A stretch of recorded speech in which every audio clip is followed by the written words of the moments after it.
It started with a simple question at a boring press conference. A journalist raises his hand and asks, "When does the new travel law take effect?" On the stage, an East German official, Günter Schabowski, looks flustered. He shuffles through his notes, clearly unprepared. He shrugs, and with a few hesitant words, changes the course of history. "As far as I know," he mutters, "effective immediately, without delay." What he didn't realize was that in that single fumbled moment, he had just accidentally brought an end to the Cold War. This is the story of how a mistake, a misunderstanding, and one man's courage brought down the most infamous wall in modern history. By November 1989, East Germany was in a state of collapse. The Iron Curtain was cracking. Thousands were fleeing the country every day, escaping through newly opened borders in Hungary and Czechoslovakia. Inside East Germany, mass protests had erupted, with hundreds of thousands marching in cities like Leipzig, chanting for freedom. The communist government, the Politburo, was in a panic. They were desperate to regain control and stop the chaos. So, they came up with a plan, a new law that would make it easier for citizens to travel. They hoped this concession would pacify the restless population and convince them to stay. The plan was simple and calculated. The new law was scheduled to be announced on November 9th, but it wouldn't actually take effect until the next day, November 10th, and even then, citizens would still have to go through the bureaucratic process of applying for a visa. It was a small step, not a revolution. But then came the fateful press conference.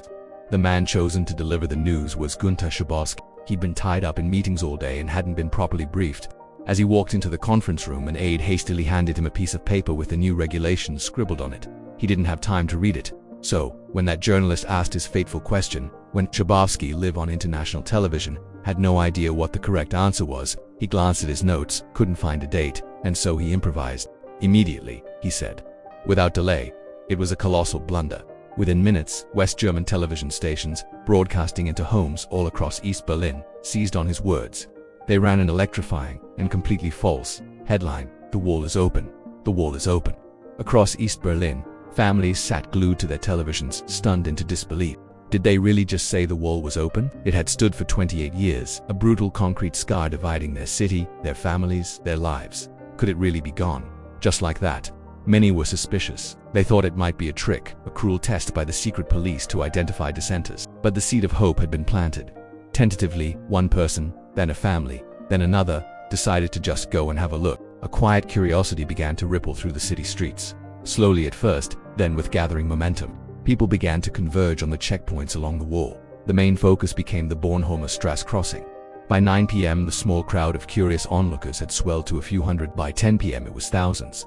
By 11 p.m., tens of thousands. The air, once filled with nervous whispers, now rang with a single powerful chant: "Open the gate! Open the gate!" They weren't violent. They weren't an angry mob. They were just there.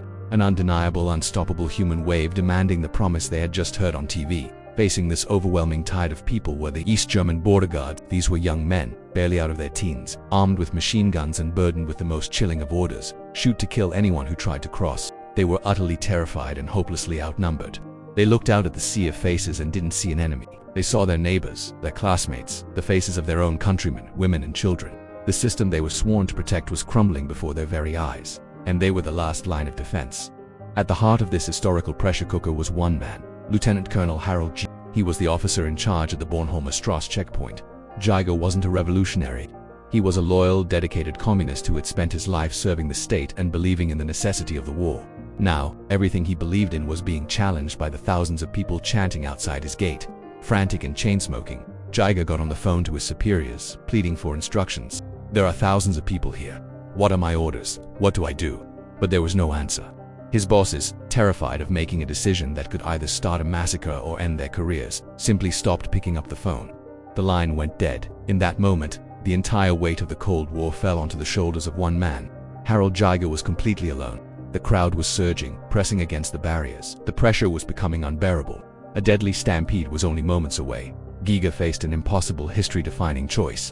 He could follow his old orders, command his men to open fire, and be responsible for a horrific bloodbath against his own people. Or, he could defy his government, disobey every command he had ever been given, and lose control completely. He looked at the faces in the crowd, the hopeful, expectant eyes of families and children. He decided he could not, would not, be responsible for a massacre. At exactly 11:30 p.m., Harald Jiger made his decision. He turned to his men and gave the order they never thought they would hear: open the floodgates. For a single, breathtaking second, there was silence as the main barrier swung open. The crowd paused, stunned that it was actually happening. And then, a cheer erupted as they poured through. The sound wasn't the roar of a violent revolution. It was the joyful, unadulterated sound of a celebration. What followed was one of the most beautiful scenes in modern history. East and West Berliners, separated for a generation, fell into each other's arms, weeping, laughing, and sharing bottles of champagne. Strangers embraced like long-lost family. People climbed onto the wall itself, a place of death and division, and turned it into a dance floor. They took up hammers and chisels and began chipping away at the concrete, physically dismantling the symbol of their oppression. A 28-year-old monument to tyranny, a wall that had cost hundreds of lives, was not brought down by armies or bombs. It fell because of a fumbled note, a mistaken answer at a press conference, and the profound courage of a single god who, when faced with an impossible choice, chose humanity over orders. Thank you for joining us on this incredible journey. If you want to uncover more stories that shaped our world, make sure to subscribe and hit that notification bell. We'll see you next time.